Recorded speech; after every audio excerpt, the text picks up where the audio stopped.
Darkness does not drive out darkness. Only light can do that. Hatred does not drive out hatred. Only love can do that. This is a quote from Martin Luther King Jr., and I think that it has a very powerful message. Everybody wants to feel loved. Nobody wants to feel hated. Nobody wants to have anger projected at them. Nobody wants to be in that state of defensiveness, of aggression. And yet, when someone approaches us with hatred or with anger, it's so easy for us to match that energy and just reflect it back to them, to treat them with anger, to treat them with hatred or violence. And it's understandable why we're wired this way. It's a self-defense mechanism, it's a survival thing.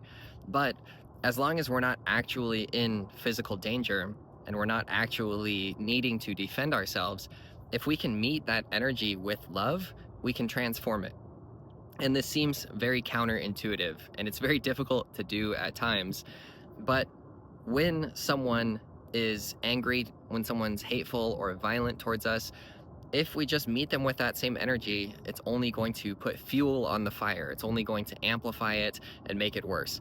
But if we're able to receive what they're giving out and we're able to listen, to hold a space of compassion, of love, of understanding for their pain, as difficult as this may feel in the moment, when someone feels that energy of actually being seen, being heard, and being met with genuine, authentic love, all of their barriers, all of those walls, all of that armor starts to soften.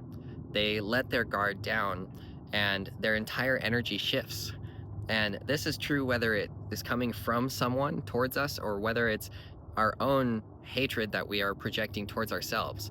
Many of us relate to our own selves with hatred, with violence, with anger, with frustration towards our own selves. And if we notice that energy in us, if we notice there's an energy of self-hatred or self-judgment, if we accept and acknowledge that and meet that energy with love, it also transforms. So really, love is this powerful force. Hatred is just a lack of love. It's coming from someone that isn't feeling loved, that maybe hasn't felt loved, that is lacking understanding. But when we have understanding for others, when we can relate to their pain, when we can see their pain and have empathy for it because we also have suffered, we have also felt pain, we can have some compassion for them. We can know that hatred is coming from a lack of love, and we can meet them with love. And maybe they won't immediately be loving back towards us. Maybe they won't be nice or kind to us at all. Maybe they'll continue to be more angry.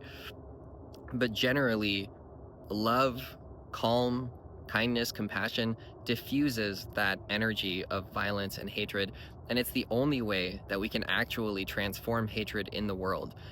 By meeting fire with fire, we just create more fire. When we meet hatred with hatred, we just create more hatred. When we meet violence with violence, we just create more violence. So someone has to break that cycle. Someone has to transform that energy. And if we're aware of it, for me, I can speak for myself. When I am aware of this and how this works, I feel that it's my responsibility to be the bigger person, to step into that energy of love and hold space for that person.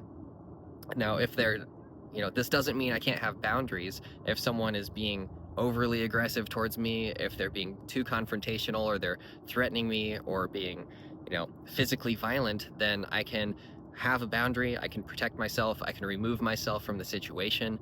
But if the opportunity is there, if it's just verbal, if it's, just anger, frustration, these kind of energies, then I have space within myself to meet that with love. I can try to see that this person is suffering, they're in pain. I can see beneath the surface of their anger, where is that really coming from? And I can start to open my heart towards them. And if someone feels that, even in their anger and their hatred, they're being met with love, they tend to soften. It tends to diffuse that energy, and they tend to be more calm. It tends to create a pathway for something other than just violence and more anger and more hatred. So, as Martin Luther King said, and also as the Buddha said, he has a quote like it too. He says, "Hatred does not cease by hatred, only by love. This is an eternal rule." So it's like a law of the universe. When we meet hatred with love, we help to transform that energy. So try it out. If you're being met with anger and you're not actually in danger, try to have compassion for that person. Or if you recognize hatred, judgment towards yourself, and you see that, usually it's an unconscious kind of reactive thing. So if you see it, try to embrace it with love and compassion and kindness for yourself, and see how it transforms. See how kindness and love helps to transform anger and violence and hatred.